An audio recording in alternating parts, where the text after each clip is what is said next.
Hey everybody, it's Raw with Sess. We got a new episode for you.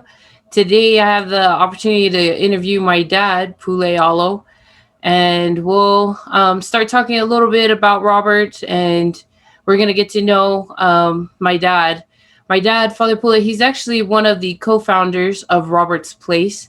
Um, and he and my mom have embarked in this journey to share their story of my brother Robert, Unga Alo, and also to help another with any of their attempts with suicide or help parents to come to an understanding, help individuals, especially our fellow Polynesian community, to come to an understanding of mental health awareness, and to be more familiar with suicidal thoughts and attempts so that we can intervene and help other families and one another to prevent suicide to occur in one's family. Um, it's definitely a big topic, and we're trying to break it down one by one and share different aspects of my brother's story, so that other families can come to know our story and also to know that they're not alone if they've experienced themselves, and to know that there is support. So, thanks for hanging out with me today, Dad. I know I caught you a little off guard, but I do appreciate your time and your willingness to chat with me today. So let's just start off and have I'm gonna have my dad introduce himself, share a little bit about his background, his work history, and some of the things that he's done through the years. Thank you, Sess. Like my daughter said, my name is Pule Alo, and it's probably the subject is hard, and it's not one of the best subjects to talk about, but it's something that's important in our lives, and especially not only in our homes individually, collectively, but also in the community. I've worked with youth corrections for many years, pretty much almost 30 years, and dealt with sex offended kids, and I've dealt with your basic street kids. So I always thought I had a good understanding of who to work with and how to react to some of the things that they were doing, to handle some of the problems. Because I've always had kids in the facilities or whatever that I worked. Somebody's trying to do something, committing suicide on their own. So we have to do the watch thing. But I've been in corrections for a little while, and I've gone through a whole bunch of people who I've seen different things in their lives. Some were successful and some weren't. A lot of them came in with a lot of depressions, and which is a topic that we'll be talking about right now. And uh,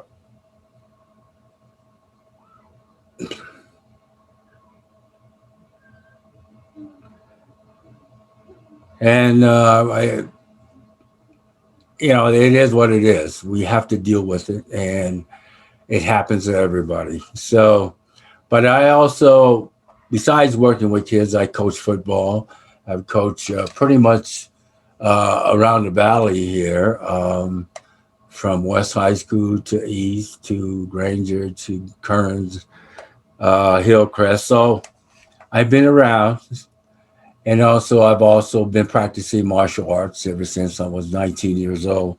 I studied in California, in Southern California, and I studied now with Mr. Paul Mills, who's the Grand Master of the system in Evanston, Wyoming. So I've learned a lot as an individual with some of the things that I deal with. So breaking down things and understanding concepts and principles were pretty much not new to me. It's something that I do all the time. So, but it's probably one of the hardest things to do is trying to break this down. Losing your family member, and especially losing your son, and losing your friend and one of my uh, dedicated students, I would say, is my son Robert. So, like I said, it's kind of like a bittersweet thing, but at the same time, it needs to be addressed. Thanks, Dad. So, I'd like to talk about. Let's talk about Robert's life. Let's talk about. Let's rewind a little bit. Rob would have been 41 this year, and so we had 39 good years. So, if you just want to kind of chat a little bit about Robert, maybe how he was as a little boy, and just what you loved about him.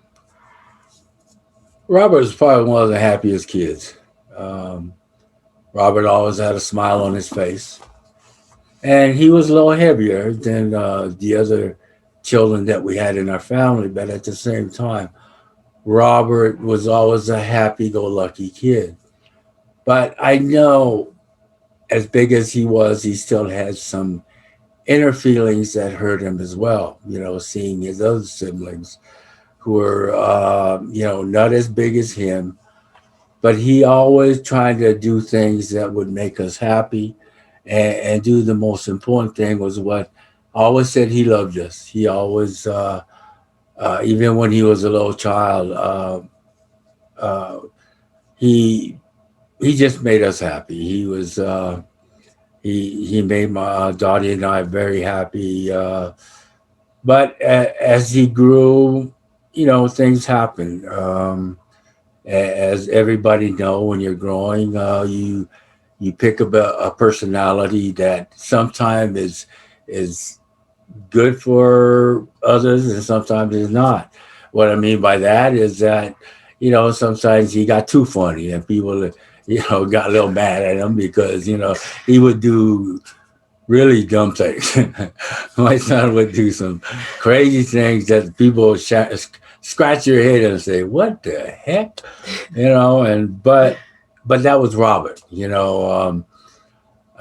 always tried to find something that was humorous in some of the things that people would do.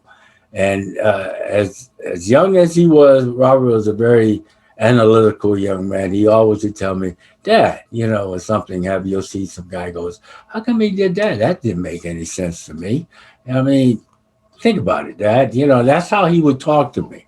But overall, Robert was he was just like any other boy. He had his good days and he had his bad days, and sometimes the bad days overran some of the good days he had because Robert was a little heavier than the his siblings, and so I think for me that was probably one of the biggest issues because he always had to do something a little extra, even though he was the oldest. He had to do something a little extra to make us appreciate him. He didn't know though that we appreciated him for who he was. He didn't have to do all this other stuff to get our attention. He uh, just by being Robert Luma was enough for me and his mom. But as when he was little, he had long hair, he had curly hair, and we made a karate gi for him, a red karate gi with him. We took him to all the karate tournaments since he could crawl. And then, he started doing karate as well. And Robert, he taught karate when he was about like 9 years old because he got me out in the studio. And, but it was amazing about this boy is that he understood the concepts. He understood how to teach these kids, and it was just phenomenal. People would look at me like, "Man, your son is unbelievable." I mean, he's 9 years old and he's teaching his younger kids how to do blocks, kicks, and put them in discipline. I would see him get mad at his brothers because his brothers was always goofy anyway, you know, uh, and he was always putting his brothers in check, and I know his brother. That's why his brothers never came up that much because Robert would always, get mad at them, and then they'll get mad and quit. But the thing was with Robert, he was very dedicated in what he did.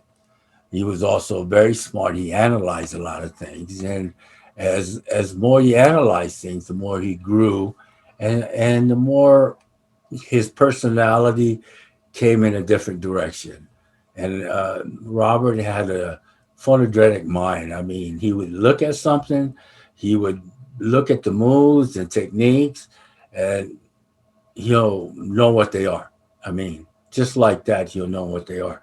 Even when he studies, he'll study, look at something, and he'll talk about it like he studied it for 2 or 3 years. So that's how bright this son is of mine. Um, and I'm not trying to boast that because of he's my son. It was just that It's okay. You can boast, Dad. We I, understand. He was the firstborn. He and stole your heart first. I get it. and just by comparing him to other kids, he was just a little different. And I'm not talking about a sibling. I'm talking about other kids that would come into karate.